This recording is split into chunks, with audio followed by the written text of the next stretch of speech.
आज सुने के तुलसी माता के स्वर गीत अच्छा लगे तो लाइक कर दे लोग। आंगना में तुलसी लगाई ले बेदिया बनाई ले हो, ए तुलसी जामू हमरे होइए नंद लाल पियरिया हम चढ़ाई भी हो,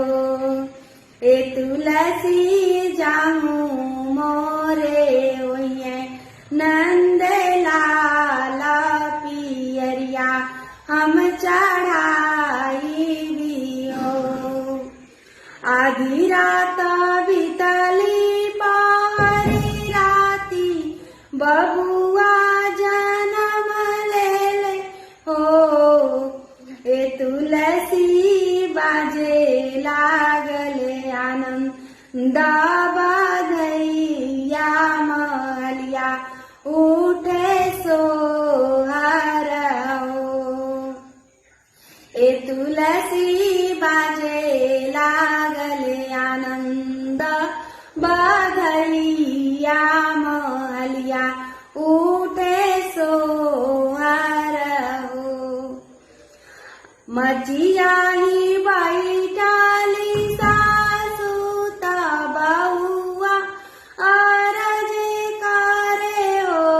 ये सासु उरगरी के पिसा नाहर दिया पियरिया हम चढ़ाई भी हो, ए सासु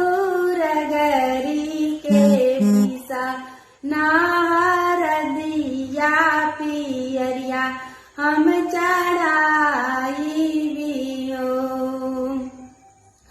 रगरी के पिसेली हर दिया पियरिया चढ़ावेली हो, ए तुलसी जाऊ